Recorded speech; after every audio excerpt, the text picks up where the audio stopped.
Being around the most creative people in the industry is where we wanted to be. But what we love most of all is taking everything that we've learned over the last 14 years, whether it's fashion or photography or all of our wedding and event experience, and bringing it to you each and every week.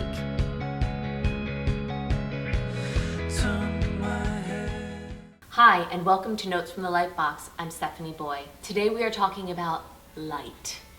It is definitely something you want to keep in mind on your wedding day. We do give our couples several suggestions about light, things that will really help to improve their pictures, and here are some of them. Okay, so number one suggestion would be find the light. This is critically important. Whether you're getting ready at your house or at a hotel, my suggestion would be 2 weeks prior to your wedding, go to the hotel or walk around your house and find the light source, the best light source in your house. So if you have a room with lots of windows, likely that'll be the place. But sometimes people will think that they have to get ready in their bedroom because they're getting ready shots.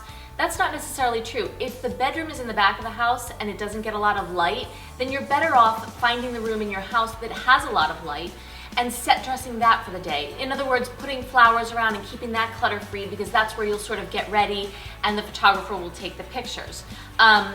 Again, there's nothing that says that you have to do this in a bedroom. We actually had a bride who went across the street to an antique store that was there and got ready there. The pictures are incredible, but slightly unconventional. Number two, turn into the light. Light is going to be your best friend on your wedding day. I mean, I live for light, I love light, I am 44, I want light to fill my face at all times because light from the side and light from above is not pretty. Light right here filling my face is what's going to take away any wrinkles that you might have, any blemishes, anything like that. I have done a drawing to explain how to use light to be your friend. Light source would be the sun or something like that. If you're outside, think about this. You are the bride and groom standing there, you have the sun over here, you have a wall over here, or something that's bouncing light. It doesn't necessarily have to be a wall, it could be a house, it could be a car, it's something that's making the light reflect back onto you. If the sun hits the wall and you're standing like this, wall over here, the light will hit the wall and it will bounce this way and create shadows across your face. That is not so pretty. If you just turn yourself, cheat yourself into the source that's bouncing light at you, you can get a really beautiful fill on your face that will fill in the black sockets of your eyes or get rid of any blemishes, any frown lines that you might have. I would not suggest turning into the sun because that will create harsh light, but turning into what it's bouncing off of is always a really beautiful way to take a photograph. So I am going to show you humbly pictures of myself. One from side lit, and you'll see that that is probably way less attractive than the one that I will show you that is front lit. As you can see, here is a picture where I have been lit from the side. Not so good. And here's a second picture where I have turned my face into the light source. That is much better. I do prefer seeing myself like this. Another thing to consider is while you're getting ready, turning yourself into your natural light source, which would be a window. So again, turning yourself into the light, letting it flood your face is going to be a lot prettier than, again, side lighting. So, you may not be 44, but most of us have something or other, a pimple, a frown line, something on our face that is probably better if we flood light in there rather than letting it hit it from the side. So this is something to keep in mind. The other thing I would suggest is ask your photographer or request that your photographer brings a reflector. I love reflectors. Let me repeat, I love reflectors because sometimes you're somewhere where there is no source to bounce the light off of, and what do? You need a reflector. This is a reflector, and this will be your best friend.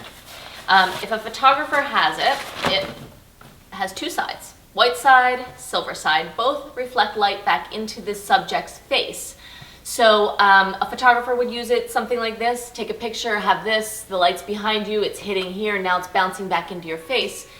If they have an assistant, they might hold it over here, the light's coming here, again, bouncing. But this literally can save your pictures and make them amazing and assure that you will always have light being put back into your eyes, which is where you want it. Flood the face, fill it with light. That's what you want. Number 3 is nothing beats the real deal.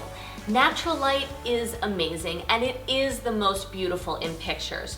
So I know every day is not a beautiful Southern California day around the globe, but short of a blizzard or a hurricane, you should try to get yourselves outside for at least the couple pictures or half of the couple pictures and utilize what God gave us, this beautiful light, because it does produce the most awesome pictures.